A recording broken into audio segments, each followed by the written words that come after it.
Tak ada yang menyangka, di tengah hutan bambu di Desa Candi, Kecamatan Bandungan, Kabupaten Semarang berdiri sebuah candi, bernama Candi Asu. Bangunan candi kecil itu memiliki salah satu batu berelief mirip anjing. Candi Asu. Nama itu pun disematkan masyarakat untuk bangunan candi tersebut. Untuk menuju lokasi Candi Asu sebenarnya tidak sulit, karena dari musala dan rumah warga terdekat cukup jalan sekitar 500 meter. Namun jalan itu masih tanah, menanjak, dan sulit untuk dilalui kendaraan bermotor, jadi harus jalan kaki.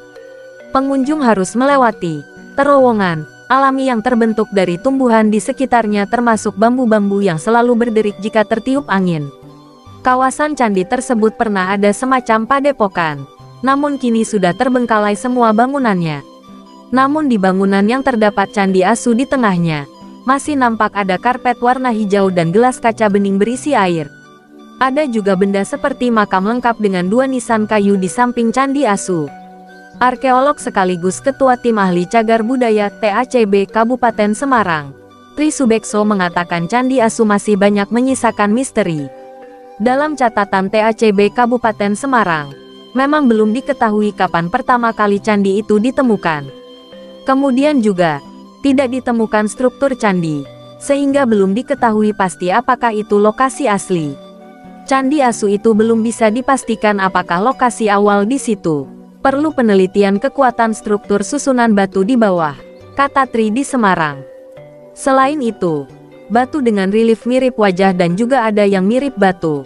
Masih diragukan apakah benar peninggalan kuno, karena belum ada catatan relief serupa sebagai pembandingnya. Namun, batu-batu yang disusun di Candi Asu memang ada yang dipastikan bebatuan candi asli.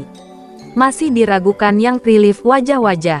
Perlu penelitian. Patung Asu itu juga agak nggak lazim, tapi bisa jadi ia asli. Tetapi yang umum dan otentik itu yoni dan umpak di sana, jelasnya. Beberapa bagian candi di Candi Asu yang tercatat BPCB sejak tahun 2014 ada yoni, umpak, makara, komponen hiasan menyerupai singa jongkok, kemudian ratna berupa batu berundak 3, batu kulit, kemudian batu polos penyusun candi. BPCB tahun 2014 belum memasukkan yang hewan karena masih ragu.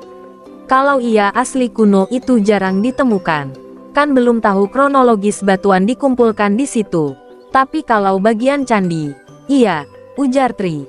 Soal benda mirip makam di samping kiri Candi Asu, Tri justru bingung karena terakhir meninjau lokasi sekitar 2 tahun lalu. Makam itu belum ada. Kawasan itu memang dulunya untuk berkumpul orang namun ia kurang paham apakah itu padepokan. Meski demikian ada problem di warga sehingga akhirnya ditutup. Dulu sempat ada semacam padepokan untuk ritual. Kemudian dilakukan penutupan. Dinamika masyarakat. Yang penting adalah komponen bangunan candi di sana harus dilindungi sesuai Undang-Undang Cagar Budaya Nomor 11 Tahun 2010 dan Perda Pelestarian Nomor 9 Tahun 2019 tentang Pelestarian Cagar Budaya, tegas Tri. Candi Asu belum ditetapkan sebagai cagar budaya karena masih perlu penelitian lebih lanjut. Namun perlakuannya tetap sama karena sudah masuk objek diduga cagar budaya. Belum diterapkan sebagai objek diduga cagar budaya. Tetapi memang belum ditetapkan seknya, belum dari Kabupaten Semarang. Secara perlindungan sama dengan cagar budaya, katanya. Dugaan Candi Asu memang candi asli selain karena batuan yang menyusun.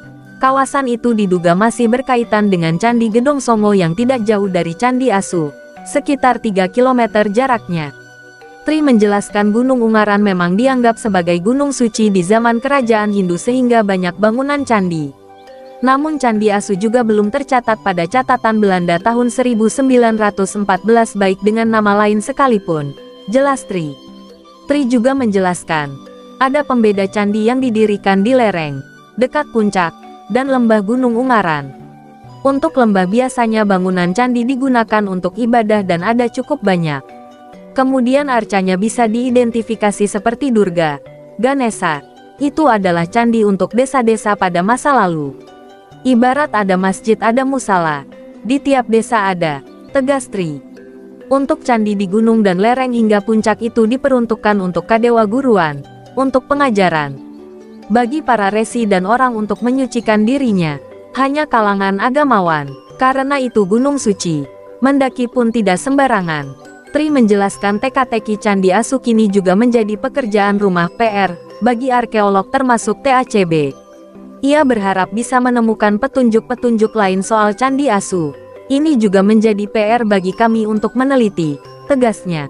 Salah satu warga yang enggan disebut namanya mengatakan pemilik sekaligus juru kunci di Candi Asu sudah meninggal dunia. Dulu memang sering orang-orang berdatangan namun kemudian warga sekitar keberatan. Ia dulunya banyak datang sampai dari luar daerah. Ya kalau baru-baru ini paling orang-orang yang datang mau buat video, kata warga tersebut.